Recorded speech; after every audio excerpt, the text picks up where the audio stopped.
स्वागत है आपका वाईपी एजुकेशन ट्रिक चैनल पर। तो जैसा कि आपको पता है क्लास 12 एग्रीकल्चर का सिलेबस चल रहा है और सब्जेक्ट है आपका एग्रोनॉमी। अगर हम देखिए क्लास की बात करें तो क्लास आपका 12 एजी है। अगर हम सब्जेक्ट की बात करें तो सब्जेक्ट आपका एग्रोनॉमी चल रहा है। चैप्टर की बात करें तो चैप्टर देखिए यहाँ पे आपका चलेगा आज 4। चैप्टर 4 का नाम है प्राकृतिक आपदाएं अथवा दैवीय आपदाएं। वाईपी एजुकेशन ट्रिक चैनल आप देख रहे हैं। हमारा व्हाट्सअप नंबर है 8650415957।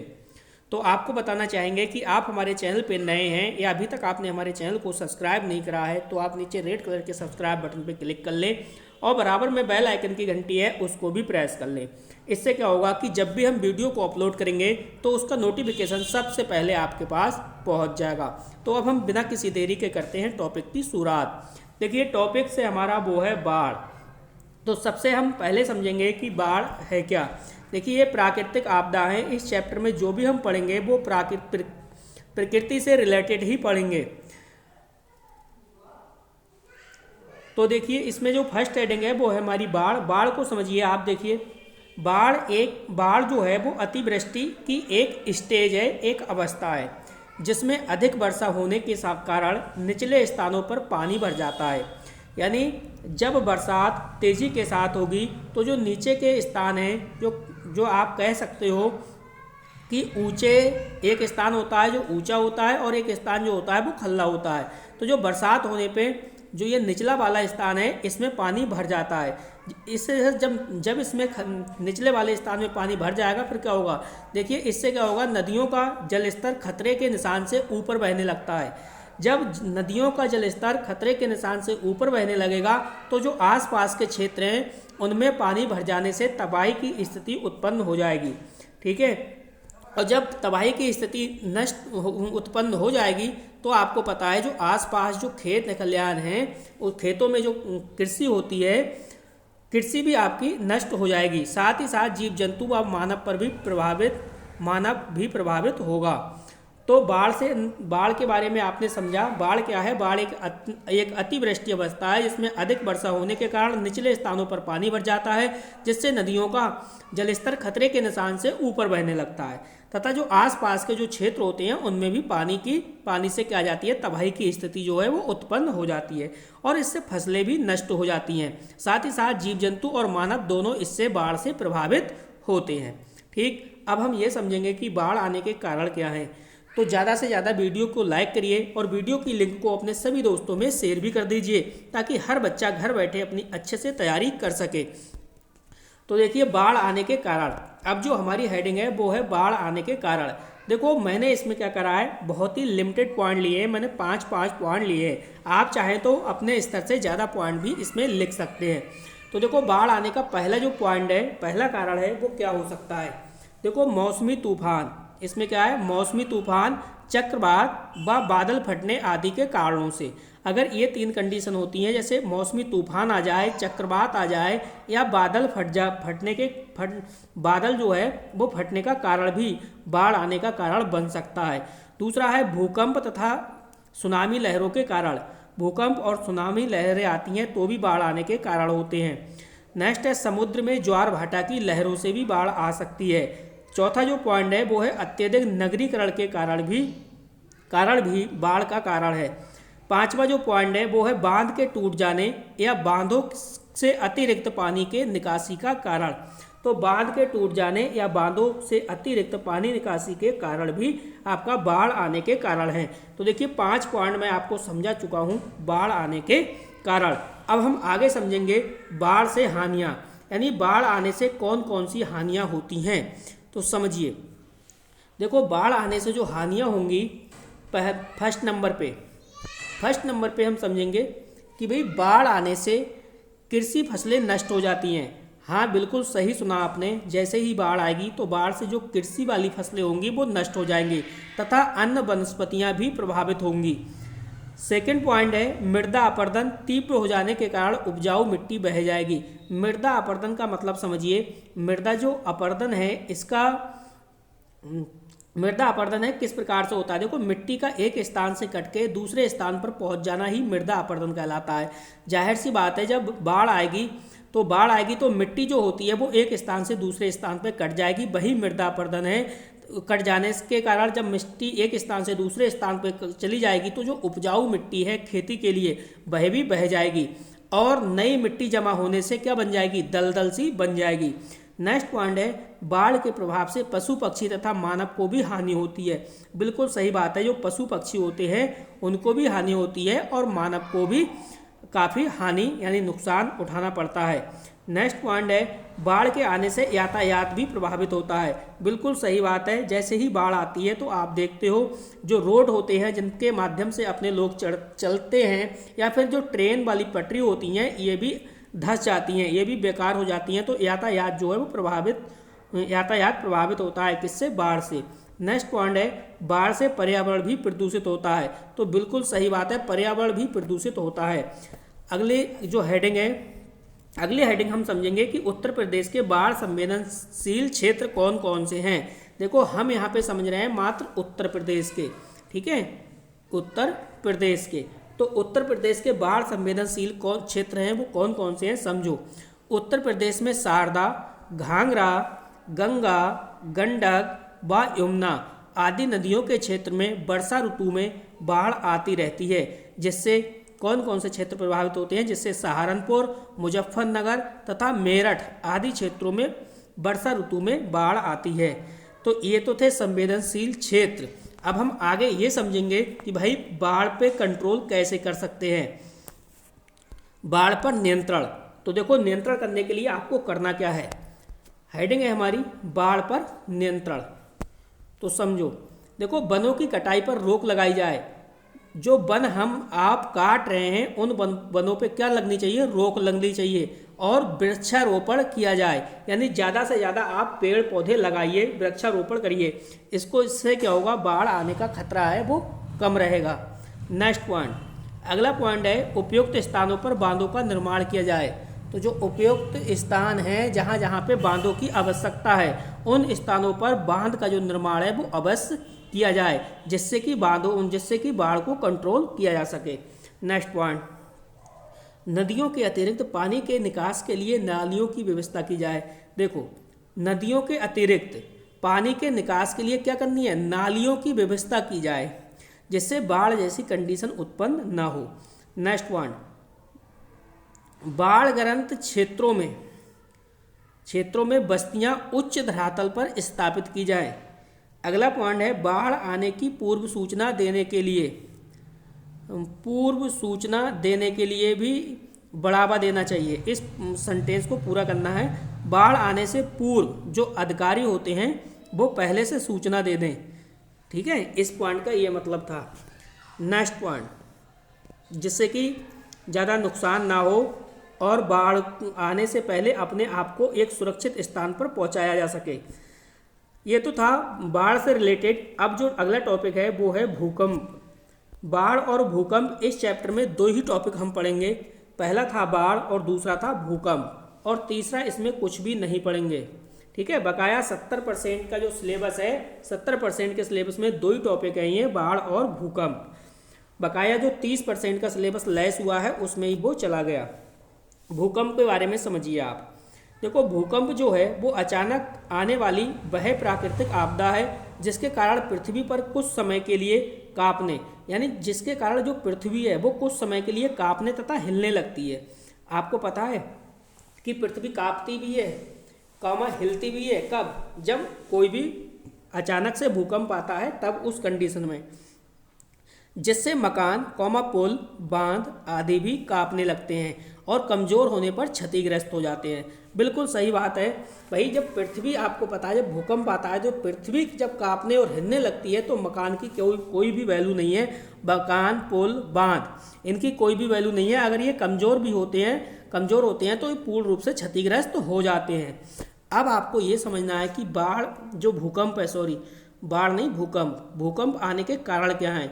तो देखिए कारण बहुत से हो सकते हैं, लेकिन मैंने आपको 3 कारण मैं बताऊंगा जो मेनली हैं। ठीक है, भूकंप आने के क्या कारण हैं। तो जो फर्स्ट कारण है वो है पृथ्वी का सिकुड़ना। देखो ये हेडिंग है आपकी, क्या है, पृथ्वी का सिकुड़ना। समझो, देखो पृथ्वी का भीतरी अर्धतरल भाग निरंतर ठंडा होकर सिकुड़ रहा है।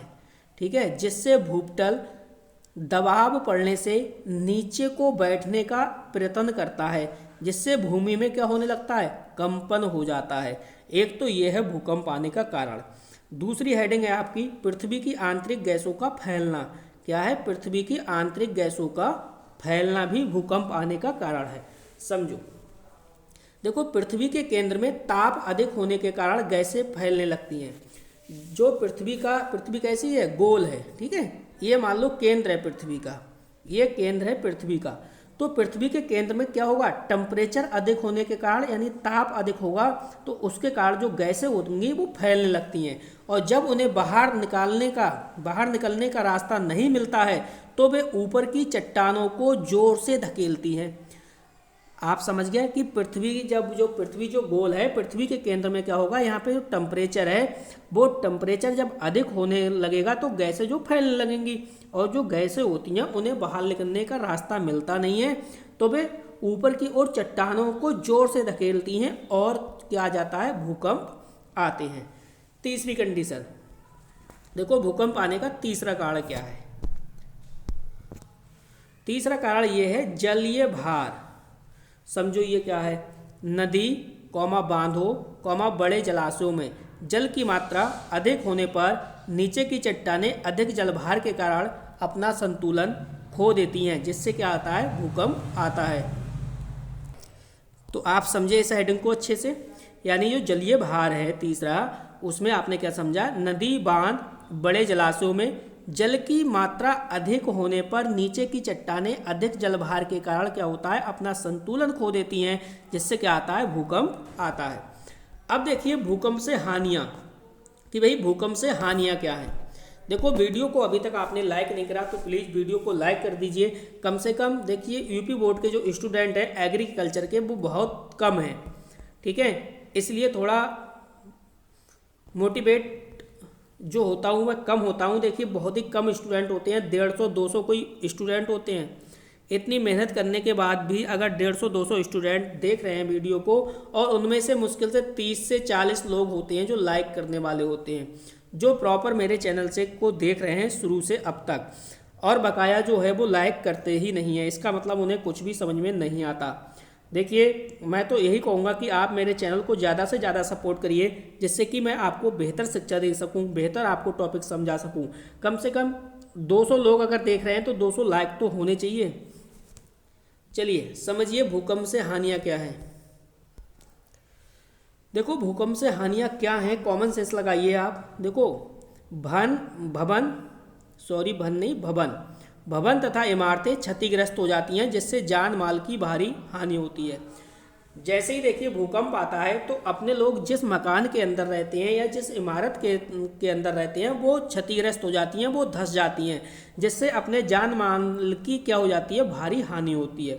अगला पॉइंट है जलमग्न क्षेत्रों में फसलें नष्ट हो जाती हैं। जो जलमग्न क्षेत्र हैं उसमें क्या हो जाएंगी, फसलें नष्ट हो जाएंगी। संचार व्यवस्था खराब हो जाती है। संचार कौन सी, जैसे ये मोबाइल वाला जो नेटवर्क है, संचार जो व्यवस्था है, ये वाली जो व्यवस्था है भूकंप आने के कारण क्षतिग्रस्त हो जाएगी।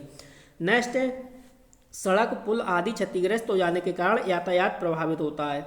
तो बिल्कुल होगा, यातायात भी प्रभावित होगा, जिससे निचले क्षेत्रों में पानी भर जाता है और फसलें जान माल की हानि होती है। एक मिनट रुकिए, देखो ये पॉइंट ये कह रहा था,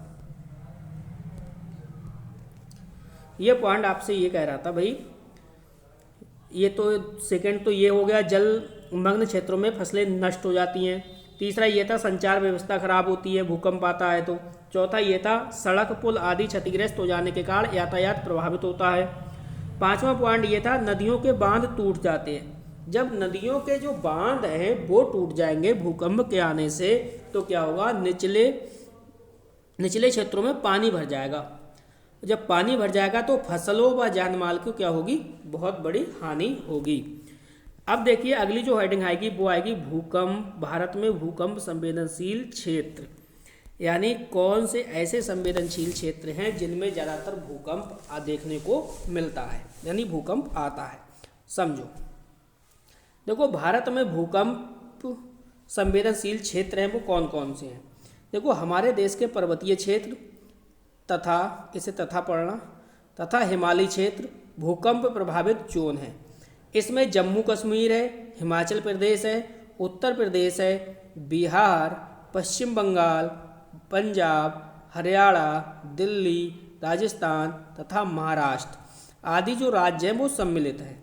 अगर हम स्पेशली उत्तर प्रदेश की बात करें तो उत्तर प्रदेश में सहारनपुर, मेरठ, मुरादाबाद, बरेली, लखनऊ तथा गोरखपुर मंडल के उत्तरी क्षेत्र भूकंप संवेदनशील क्षेत्रों में आते हैं। तो ये थे भारत में भूकंप संवेदनशील क्षेत्र। वीडियो को लाइक नहीं करा, वीडियो को लाइक करिए। चैनल को सब्सक्राइब नहीं करा, चैनल को सब्सक्राइब करिए। इसकी जो PDF है वो आपका जो व्हाट्सएप ग्रुप है उस नंबर पे सेंड कर दी जाएगी। शाम तक आपको इसकी PDF भी मिल जाएगी। अगर कोई स्टूडेंट न्यू है जो वीडियो देख रहा है, उसे PDF नोट्स चाहिए तो हमारा देखिए व्हाट्सएप नंबर है 8650415957। इस नंबर पे संपर्क कर सकता है और सभी नोट्स को प्राप्त कर सकता है। आगे चलते हैं। अगली जो हेडिंग है वो है भूकंप से बचाव। तो इस हेडिंग को भी समझिए। हेडिंग हमारी है भूकंप से बचाव। देखो, भूकंप से किस प्रकार से बच सकते हैं, तो बचाव करना है। फर्स्ट पॉइंट, भूकंप संभावित क्षेत्रों में भूकंप रोधी भवनों का निर्माण करना चाहिए। भूकंप रोधी मकान जो हैं वो मुख्य रूप से कहाँ पे हैं, जापान में बनाए जाते हैं। सेकेंड पॉइंट है, भूकंप संभावित क्षेत्रों में अभियान चलाकर लोगों को विशेषज्ञों द्वारा भूकंप से बचाव का प्रशिक्षण देना चाहिए। इसलिए प्रशिक्षण देना चाहिए कि जब अचानक से भूकंप आ जाए तो उस भूकंप से बचने का उपाय उनके पास हो। तो इसलिए कहा जा रहा है कि जो भूकंप संभावित क्षेत्र हैं उनमें अभियान चलाकर लोगों को विशेषज्ञों द्वारा क्या देना चाहिए, भूकंप से बचाव का प्रशिक्षण देना चाहिए। नेक्स्ट पॉइंट समझिए आप। अगला पॉइंट है वो है भूकंप संभावित क्षेत्रों में बस्तियां नहीं बसाना चाहिए। आपको ये लगता है कि यहाँ बहुत ज़्यादा भूकंप आते हैं किसी क्षेत्र में, तो उस क्षेत्र में बस्तियों का मतलब है जहाँ जो लोग रहते हैं, जो लोग कॉलोनी बना लेते हैं, वहाँ पे अपनी अपनी कॉलोनी, अपनी अपनी बस्तियाँ नहीं बनानी चाहिए। अगला पॉइंट समझिए आप। चौथा पॉइंट कह रहा है, देखिए कि भाई भूकंप आने पर घबराना नहीं चाहिए। भूकंप आने पे आपको बिल्कुल भी घबराना नहीं है, आपको धैर्य बनाए रखना है, बल्कि किसी मजबूत संरचना जैसे मजबूत मेज हो सकती है, तख्त हो सकता है आदि के नीचे छिप जाना चाहिए और यदि संभव हो तो तत्काल खुले मैदान में आ जाना चाहिए। जैसे ही भूकंप आए तो आपको घबराना नहीं है, अपने मकान में नहीं रहना है, आराम से धैर्य से अपने मकान से बाहर निकलिए और खुले में आराम से आ सकते हैं। अब देखिए अगली जो बात मैंने लिखवाई है आपको, वो लिखवाइए नोट करके, काफ़ी इम्पोर्टेंट पॉइंट है। देखो नोट करके मैंने आपको क्या लिखवाया है, समझो। रिएक्टर स्केल से भूकंप की तीव्रता को मापा जाता है। अब यहाँ से आपका ये क्वेश्चन बनेगा कि जो भूकंप की तीव्रता है वो किसके द्वारा मापी जाती है, तो आपको इसका आंसर बताना है रिएक्टर स्केल से भूकंप की तीव्रता को मापा जाता है। दूसरी बात, सामान्यतः 5 से 6 तीव्रता के भूकंप अधिक आते हैं, यानी 5 से 5 to 6 तक के जो भूकंप होते हैं ज़्यादातर ये आते हैं और ये ज़्यादा खतरनाक नहीं होते हैं। लेकिन अगर इससे अधिक की तीव्रता का भूकंप आता है, जैसे 6 से 9 का आता है, तो 6 से 9 ये थोड़े से खतरनाक होते हैं, ये शक्तिशाली भूकंप आते हैं। अगर समझो कहीं 8 और 9 तीव्रता का भूकंप आ गया तो समझो बहुत ही ज़्यादा नुकसान होगा। ये रिक्टर पैमाना है वो 9 तक का ही है, ठीक है।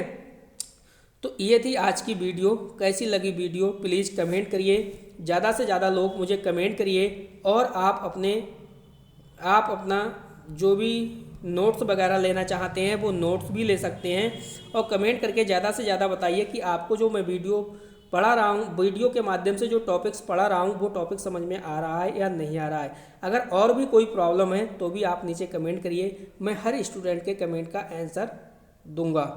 तो बस इस वीडियो में इतना ही था। वीडियो देखने के लिए आपका बहुत बहुत धन्यवाद। मिलते हैं नेक्स्ट वीडियो में।